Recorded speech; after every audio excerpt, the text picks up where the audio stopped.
गुरुदेव और मां गायत्री की चरणों में कुटी कुटी नमन। आप सभी को प्रणाम।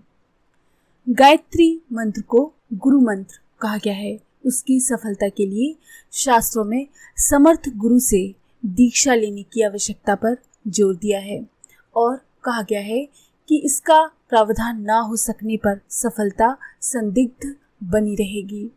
इस उत्तरदायित्व को हर कोई नहीं उठा सकता। समर्थ गुरु में ब्रह्मा, वशिष्ठ और विश्वामित्र के तीनों गुण होने चाहिए। ब्रह्मा का अर्थ है वेद ज्ञान में पारंगत, नूतन संरचना में समर्थ। वशिष्ठ का अर्थ है ब्रह्म परायण, सदाचार संपन्न, विशिष्ट आत्मबल का धनी।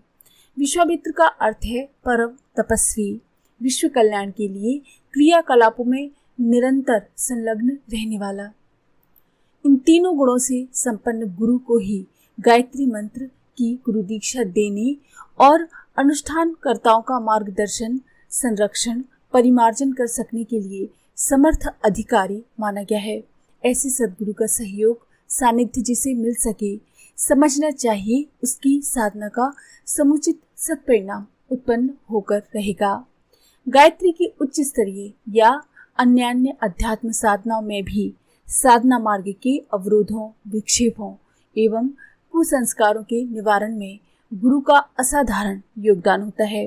वो शिष्य को अंतः शक्तियों से परिचित ही नहीं कराते, वरन उसे जागृत एवं विकसित करने, व्यक्तित्ववान बनाने के हर संभव उपाय भी करते हैं। वो अपनी प्रचंड प्राण ऊर्जा, तपश्चर्या एवं पुण्य संपदा का एक अंश देकर शिष्य की पात्रता एवं क्षमता बढ़ाने का प्रयत्न करते हैं। गुरु द्वारा अपनी शक्ति को हस्तांतरित करने की ये प्रक्रिया शक्तिपात कहलाती है। शास्त्रों में उल्लेख है तत्पतः शिष्येषु, अर्थात उस शक्ति का पात शिष्यों में होता है। ये एक ऐसी आध्यात्मिक प्रक्रिया है जिसके माध्यम से सद्गुरु अपनी दिव्य शक्ति को शिष्य में संचारित करते हैं ताकि उसकी प्रसुप्त पड़ी अंतः शक्तियों को जगाया जा सके और बुद्धि निर्मल बन सके।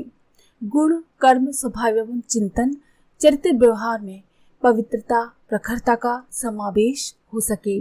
वो अतीन्द्रिय विषयों की सूक्ष्मता को जान सके। तंत्र शास्त्रों में इसे ही परम शिव का अनुग्रह कहा गया है। सद्गुरु उन्हीं के प्रतीक हैं जो अपनी शक्ति का हस्तांतरण शिष्य के साधक के कल्याण हेतु करते हैं। अध्यात्म शास्त्रों में उल्लेख है कि साधना पथ में गुरु वरण अनिवार्य है। गुरु कृपा के बिना इस दिशा में प्रगति संभव नहीं है। शिव पुराण वायवी संहिता में कहा गया है, शक्तिपात के गुरु अनुग्रह के सहयोग के बिना तत्वतः तत्वों का ज्ञान, आत्मा की व्यापकता और शुद्ध बुद्ध स्वरूप का ज्ञान कदापि नहीं हो सकता। समर्थ गुरु ही इस धरती पर आदि शक्ति के प्रतीक प्रतिनिधि हैं जो अपने आत्मबल से शक्ति संचरण करते हैं, प्रेरणा उभारते और शिष्य की प्रसुप्त क्षमताओं, प्रतिभाओं को, आध्यात्मिक शक्तियों को जगाकर समस्त विघ्नों से बचाते हुए पार ले जाते हैं। उनकी समर्थता का लाभ साधक को आत्मबल एवं मनोबल के रूप में मिलता है जो उसे अवांछनीयताओं से लड़ने और अंतः विकारों को उखाड़ने की सामर्थ्य प्रदान करते हैं। अन्यत्र भी कहा गया है, शक्तिपात के द्वारा शक्ति का जागरण होता है। इससे साधक के आत्मिक क्षेत्र में क्रांतिकारी परिवर्तन आ जाता है।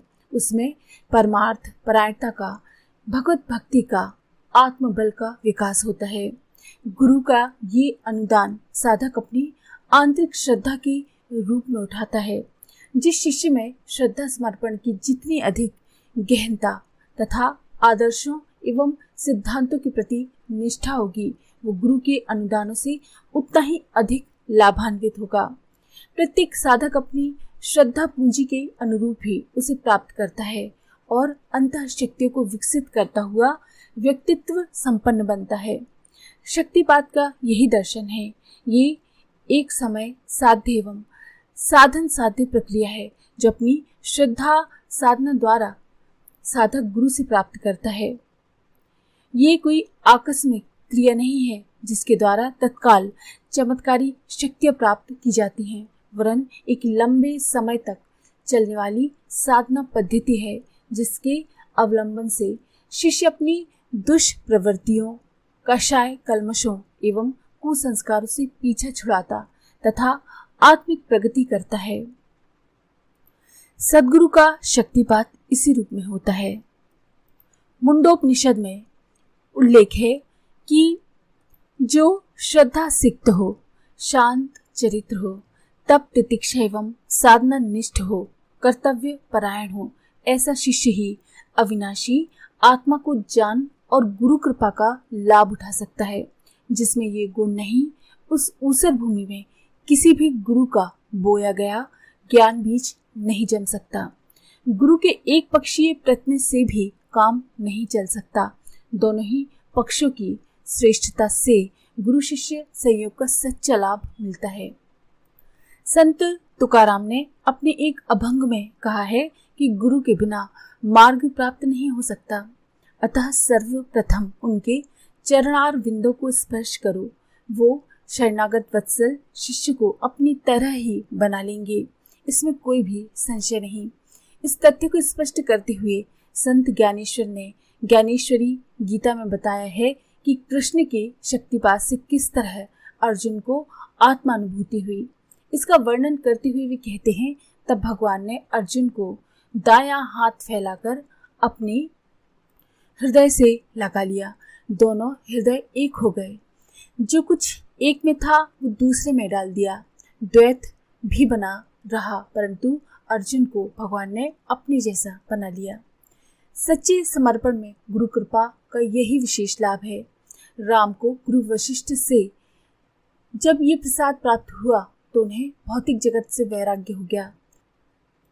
राज वैभव को उन्होंने त्याग दिया और युग धर्म का निर्वाह करने, अधर्म का नाश करने और धर्म की स्थापना करने के लिए चल पड़े। गुरु दीक्षा के पश्चात शिष्य अनेकों कर्तव्यों और उत्तरदायित्वों से लग जाता है। उन सब में आवश्यक कर्तव्य है गुरु के प्रति सच्ची श्रद्धा एवं भक्ति भावना का समर्पण होना तथा उनके कार्यों को आगे बढ़ाना। यही वो आकर्षण है जिसके बल पर शिष्य गुरु के हृदय में से आवश्यक अनुदान, सहायता और कृपा प्राप्त कर सकता है। चरित्र की उत्कृष्टता एवं व्यक्तित्व की समग्रता ही गुरु अनुग्रह की वास्तविक उपलब्धि है। ये जिस भी साधक में जितनी अधिक मात्रा में दिख पड़े, समझना चाहिए गुरु शक्ति का हस्तांतरण उतना ही अधिक उसमें हो गया है। अगर ये जानकारी आपको पसंद आई हो तो प्लीज़ लाइक करें, शेयर करें और सब्सक्राइब करें। धन्यवाद।